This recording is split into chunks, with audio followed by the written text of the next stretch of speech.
नमो भगवते वासुदेवाय नमः। ओम नमः शिवाय। सनातन धर्म की जय हो। नमस्कार दोस्तों, प्रिय भक्तगणों, आपके अपने अनीता भक्ति स्टोरी चैनल में स्वागत है आप सभी का।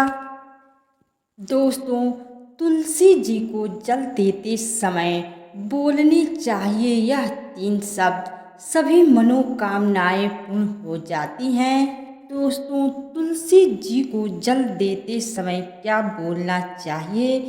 एक बार की बात है, देवी सत्यभामा ने श्री कृष्ण से तुलसी जी को जल देने का महत्व पूछ लिया था। तब भगवान श्री कृष्ण ने उन्हें उसका महात्म्य सुना दिया था। आगे देवी सत्यभामा कहती हैं, हे स्वामी, आपने मुझे तुलसी जी को जल देने का महत्व तो बता दिया है, किंतु अब मेरे मन में यह जानने की जिज्ञासा हो रही है कि तुलसी को जल कैसे देना चाहिए। तुलसी को जल देने की सर्वोत्तम विधि कौन सी है तथा तुलसी को जल देने का मंत्र कौन सा है? कृपया आप मुझे इन सभी प्रश्नों का उत्तर दें। तब भगवान श्री कृष्ण जी देवी सत्यभामा से कहते हैं, हे प्रिय, जिस प्रकार से मैंने तुम्हें तुलसी का महात्म्य सुनाया है, उसी प्रकार से तुलसी को जल देते समय बोले जाने वाले मंत्र का भी बड़ा महत्व है। यह मंत्र केवल 3 शब्दों का है, किंतु इसका प्रभाव बहुत कल्याणकारी है। जो भी मनुष्य नित्य तुलसी को जल देते समय अपने मुख से केवल यह 3 शब्द बोल देता है तो साक्षात लक्ष्मी उसके घर में प्रवेश करती हैं। उसकी दरिद्रता समाप्त हो जाती है, उसे धन धान्य की प्राप्ति होती है। वह मंत्र बताने से पूर्व मैं आपको तुलसी के इस मंत्र का महात्म्य सुनाता हूँ। इस महात्म्य को सुन लेने मात्र से ही मनुष्य के समस्त पाप नष्ट हो जाते हैं। उसे 100 वर्षों तक तुलसी को जल देने का पुण्य प्राप्त होता है। इसलिए हे देवी, आप इस कथा को ध्यान से पूरा जरूर सुने। देवी सत्यभामा कहती हैं, हे प्रभु, मैं इस कथा को पूरा अवश्य सुनूंगी। आप मुझे तुलसी के मंत्र का महत्व सुनाइए। श्री कृष्ण जी कहते हैं, हे देवी सत्यभामा, दक्षिण में एक अत्यंत शोभायमान नगरी थी। उस नगरी में सुशर्मा नाम का एक खोटी बुद्धि का ब्राह्मण रहता था। पापियों का तो वह शिरोमणि था। उसका जन्म एक ऐसे ब्राह्मण परिवार में हुआ था जो पाप कर्म करने वाले शास्त्र ज्ञान से शून्य थे। वह जन्म से तो ब्राह्मण था, किंतु कर्म से वह अत्यंत दुराचारी था। वह ना पूजा पाठ करता, ना ध्यान करता, ना जप, ना होम और ना ही अतिथियों का सत्कार करता था। कारण वह सदैव ही पराई स्त्रियों में आसक्त रहता था। उसे मदिरा पान करने की भी आदत थी। साथ ही वह मांस मछली भी खाया करता था। वह दिन में खेत में काम करके पत्ते बेचकर जीविका चलाता था और रात्रि में वे वेश्याओं का सेवन करता था। इस प्रकार से उस ब्राह्मण ने अनेक वर्षों तक जीवन व्यतीत किया। फिर एक दिन वह दुर्बुद्धि सुशर्मा बेचने के लिए, पत्ते इकट्ठा करने के लिए एक कृषि की वाटिका में घूमने लगा और पत्ते तोड़ने लगा। तभी एक काल रूपधारी काले सर्प ने उस ब्राह्मण को काट लिया और उसी समय उसकी मृत्यु हो गई। उसके बाद 2 यम के दूत उसे लेने के लिए उस स्थान पर प्रकट हुए और उसे उठाकर यमलोक ले जाने लगे। मार्ग में वह यमदूतों के सामने बहुत विलाप करने लगा, हे दूतों, मुझे कहाँ ले जा रहे हो? मुझे छोड़ दो, मेरे प्राण बख्श दो। किंतु यमदूत उसे यह कहते हुए ले जाने लगे, अरे दुष्ट ब्राह्मण, तेरे पाप कर्मों के कारण तुझे सांप ने काट लिया है। अब यमराज जी अवश्य घोर नरक में डाल देंगे। फिर यम के दूत उस ब्राह्मण को लेकर यमलोक पहुँचते हैं और यमराज के सामने खड़े हो जाते हैं। चित्रगुप्त उस ब्राह्मण का लेखा जोखा निकालते हैं और यमराज से कहते हैं, हे धर्मराज, इस ब्राह्मण ने बचपन से लेकर मृत्यु तक पाप ही पाप किया है। इसने कभी कोई पुण्य का काम नहीं किया है। फिर धर्मराज अपने दूतों से कहते हैं, हे दूतों, इस घोर पाप करने वाले ब्राह्मण को उठाकर ले जाओ और इसे नरक में डाल दो। फिर यम के दूत उस ब्राह्मण को ले जाते हैं और नरक की भयंकर अग्नि में ढकेल देते हैं। अनेक वर्षों तक नरक में सजा भुगतने के बाद उस ब्राह्मण को दूसरे जन्म में एक बैल का शरीर मिलता है। बैल का जन्म पाकर वह बोझ उठाने का काम करने लगा। उसका मालिक उससे दिन रात काम करवाने लगा। फिर जब उस बैल की शक्ति कम हुई तो उसके मालिक ने उसे एक लंगड़े आदमी को बेच दिया। उस लंगड़े आदमी ने उस बैल को खुद का बोझ उठाने के लिए उपयोग किया। वह उसकी पीठ पर बैठकर घूमा करता था। इस प्रकार से उस बैल ने 8 वर्ष तक उस लंगड़े आदमी का बोझ उठाया। फिर एक दिन वह लंगड़ा आदमी उस बैल की पीठ पर बैठकर किसी ऊंचे पर्वत पर जाने लगता है। उस पर्वत पर बहुत देर तक चढ़ने के कारण वह बैल बहुत थक गया। उसकी शक्ति क्षीण हो गई और कुछ समय बाद वह बैल बहुत जोर से मूर्छित होकर जमीन पर गिर पड़ा और अंतिम सांसें लेने लगा। तभी वहां पर खड़े लोगों को उस बैल पर बड़ी दया आ गई और वे उसके मुख में पानी डालने लगे। फिर उन लोगों में एक पुण्य आत्मा व्यक्ति था। उसने उस बैल का कल्याण करने के लिए अपना पुण्य उस बैल को दे दिया। उसे देखकर अन्य लोगों ने भी अपना अपना पुण्य याद करके कुछ पुण्य उस बैल को दे दिया ताकि उसे मुक्ति मिल सके। उसी भीड़ में एक वेश्या भी खड़ी हुई थी। सभी लोग अपना पुण्य उस बैल को दे रहे थे। यह देखकर उस वेश्या ने भी अपना पुण्य उस बैल को दे दिया। कुछ देर बाद उस बैल की मृत्यु हो जाती है। फिर उस स्थान पर यमदूत आते हैं और उस बैल के शरीर से उस ब्राह्मण की आत्मा को निकालकर यमलोक ले जाते हैं। यमलोक ले जाने पर उसे यमराज के सामने खड़ा किया जाता है और फिर चित्रगुप्त उसका लेखा जोखा देखते हैं तो वे आश्चर्य में पड़ जाते हैं।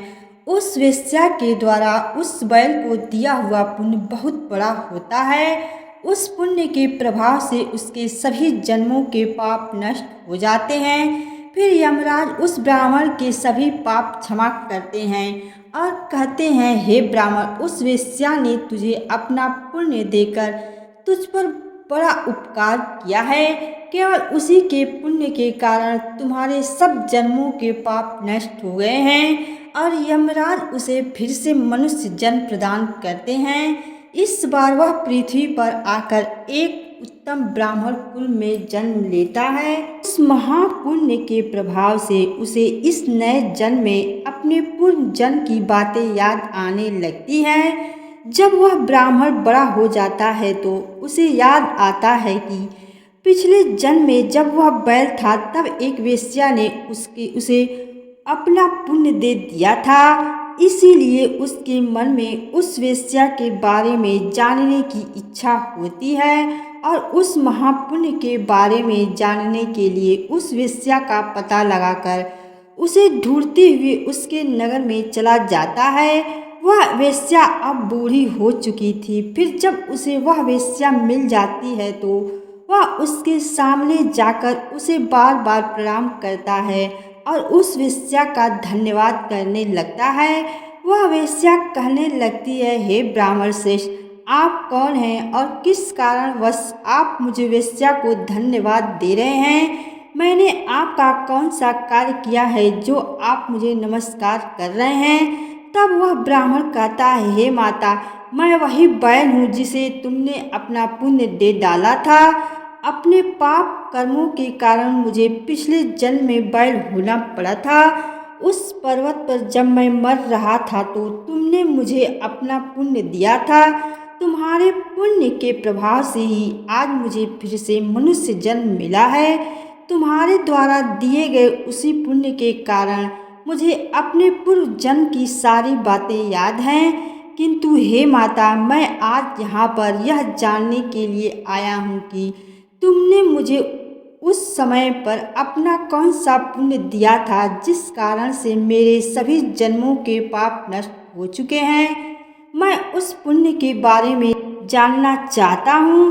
तब वेश्या ने कहा, हे ब्राह्मण श्रेष्ठ, मैंने तो अपने जीवन में कोई पुण्य के काम नहीं किए हैं, किंतु मेरे घर में एक तोता है जो पिंजरे में रहकर हमेशा कुछ बोलता रहता है, जिसे सुनकर मेरा अंतकरण पवित्र हो गया।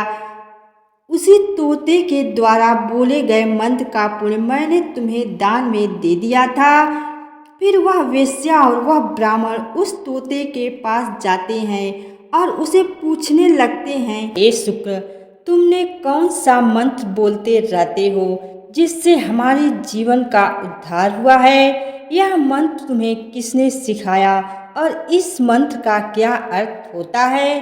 तब उस तोते ने अपने पूर्व जन्म का वृत्तांत सुनाना आरंभ किया। वह तोता कहने लगा, हे ब्राह्मण श्रेष्ठ, पिछले जन्म में मैं एक ब्राह्मण था। मैं अपने ज्ञान के अहंकार में अंधा हो चुका था। मैंने कभी गुरुजनों का आदर नहीं किया, सदैव ही उनका अपमान किया। मुझे अपने ज्ञान पर इतना अधिक घमंड हो गया था कि जिस कारण से मेरे क्रोध बहुत अधिक बढ़ गए और मैं सभी से द्वेष करने लगा, अन्य मनुष्यों को तुच्छ समझने लगा, विद्वानों का भरी सभा में अपमान करने लगा। फिर कालांतर में मेरी मृत्यु हो गई और मुझे यमलोक ले जाया गया। पूज्य जनों और गुरुजनों का अपमान करने के कारण मुझे तोते के कुल में डाल दिया गया और मेरा जन्म एक तोते के रूप में हो गया। मेरे पाप कर्मों के कारण छोटी अवस्था में ही मेरा अपने माता पिता से वियोग हो गया। फिर मैं पेड़ की डाल पर बैठा रो रहा था तो उसी स्थान से कुछ मुनि जा रहे थे। उन्होंने मेरी दयनीय पुकार सुनी और मुझे लेकर अपने आश्रम में चले गए। वहाँ उस आश्रम पर उन्होंने मुझे एक सुंदर पिंजरे में रखा और मेरी अच्छी तरह से ख्याल रखा। वे मुझे नित्य भोजन दिया करते थे और पढ़ाते थे। उस स्थान पर वे ऋषि मुनि, उनकी स्त्रियां और बालक सभी नित्य तुलसी के पौधे को जल देते थे और उसके सामने एक मंत्र का जाप करते थे। उन्हीं के मुख से बार बार उस मंत्र को सुनकर मैंने उसे रट लिया और तभी से मैं उस मंत्र को जान गया हूँ और वही मंत्र मैं दिन रात बोलता हूँ। उस मंत्र के प्रभाव से मेरी कभी मृत्यु नहीं हुई और मेरी आयु 100 वर्ष की हो गई और मैं इतने वर्षों तक जीवित रहा। इसी बीच एक रात को एक चोर उस स्थान पर आ गया और उसने मुझे वहां से चुरा लिया। फिर इस वेश्या ने मुझे उस चोर से खरीद लिया। इस वेश्या के घर पर आने के बाद भी मैं उस मंत्र को बोलता रहता था, जिसे सुनकर इस वेश्या का मन भी पवित्र हो गया और इसने वेश्या का काम छोड़कर भगवान विष्णु की भक्ति करने लगी। उसी मंत्र के प्रभाव से मेरे पूर्व जन्मों के सभी पाप नष्ट हो गए और उसी मंत्र के प्रभाव से इस वेश्या का भी अंत पवित्र हो गया।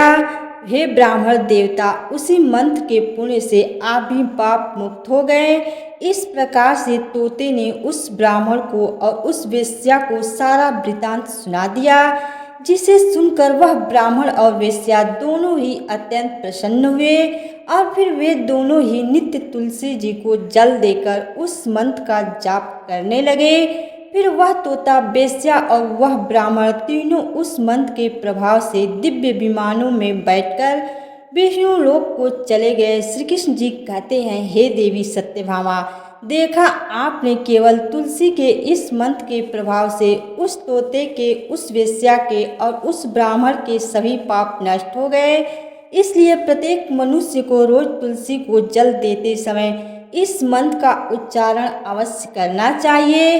हे देवी, वह मंत्र इस प्रकार है, इसे तुम ध्यान से सुनो।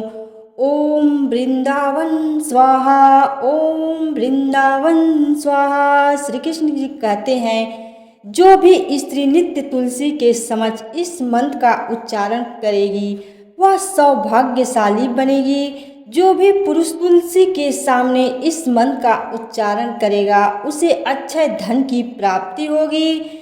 जिस घर के सामने नित्य तुलसी की पूजा की जाएगी उस घर में साक्षात लक्ष्मी का वास होगा। स्त्रियों को सदैव ही स्नान करके अपने बाल बांधकर मांग में सिंदूर भरकर नित्य तुलसी को जल देना चाहिए और इस मंत्र का उच्चारण करना चाहिए। रोज तुलसी के पौधे की परिक्रमा करनी चाहिए, इससे सभी दोष नष्ट हो जाते हैं। नित्य शाम के समय तुलसी के पास दीपक जलाना चाहिए और तुलसी के पास बैठकर भगवान विष्णु की आराधना करनी चाहिए। तुलसी के पास दीपक जलाने से मनुष्य को धन धान्य की प्राप्ति होती है। हजारों अमृत के घड़ों से नहलाने पर भी श्री हरि को उतनी तृप्ति नहीं होती जितनी वे मनुष्यों के द्वारा तुलसी का एक पत्ता चढ़ाने से प्राप्त करते हैं। श्री कृष्ण जी कहते हैं, पूर्णिमा, अमावस्या, द्वादशी और सूर्य संक्रांति के दिन, मध्याह्न काल, रात्रि और असौच के समय तेल लगाकर बिना स्नान किए अथवा बिना हाथ पैर धोए रात्रि के वस्त्र पहनकर तुलसी के पत्र तोड़ता है वह महापाप होता है। श्राद्ध, व्रत, दान, प्रतिष्ठा तथा देव पूजा के लिए तोड़े हुए तुलसी पत्र बासी होने पर भी 3 रात्रि तक पवित्र ही रहते हैं। तुलसी का एक एक पत्ता ना तोड़कर पत्तियों के साथ अग्रभाग को तोड़ना चाहिए। तुलसी की मंजरी सब फूलों से बढ़कर मानी जाती है। मंजरी तोड़ते समय उसमें पत्तियों का रहना भी आवश्यक माना गया है। पूज्य भाव से पौधे को हिलाए बिना तुलसी के अग्रभाग को तोड़ना चाहिए, इससे पूजा का फल लाख गुना बढ़ जाता है। तुलसी के पत्तों को कभी नाखून से नहीं तोड़ना चाहिए, इससे पाप लगता है। रात्रि में तुलसी के पौधों को स्पर्श ना करें अथवा उसके पत्ते ना तोड़ें, ऐसा करना अशुभ माना जाता है। रात्रि में तुलसी का पौधा निद्रा अवस्था में होता है, ऐसे में पत्ते तोड़ने पर पाप ही लगता है। गुरुवार के दिन तुलसी के पौधे में थोड़ा सा कच्चा दूध अर्पित करें। दूध चढ़ाते समय ओम नमो भगवते वासुदेवाय इस मंत्र का जाप अवश्य करना चाहिए। तुलसी के पौधे के पास शालिग्राम रखें और उस पर तिल चढ़ाएं। पूजा में तुलसी और शालिग्राम को दूध में भीगी हल्दी का तिलक अवश्य करें। शालिग्राम पर तुलसी पत्र रखकर चंदन लगाना चाहिए। अगर कोई महिला मासिक धर्म से है तो वह तुलसी की पूजा ना करे। मासिक धर्म के दौरान तुलसी को स्पर्श करने से घोर पाप लगता है, इससे स्त्री की दुर्गति होती है। तो दोस्तों, इस प्रकार से भगवान श्री कृष्ण ने देवी सत्यभामा को तुलसी को जल देने के मंत्र का महात्म्य सुनाया। यह कथा आप लोगों को कैसे लगी कमेंट करके अवश्य बताएं। अगर यह जानकारी अच्छी लगी तो वीडियो को लाइक जरूर करें। कमेंट में जय श्री कृष्णा, जय माँ तुलसी जी जरूर लिखें। साथ ही दोस्तों, चैनल को सब्सक्राइब करें। आप सभी का धन्यवाद दोस्तों। सदैव आपके ऊपर श्री हरि विष्णु जी की कृपा बनी रहे। ओम नमो भगवते वासुदेवाय नमः। प्रेम से बोलिए जय श्री हरि विष्णु जी की जय, तुलसी माता की जय।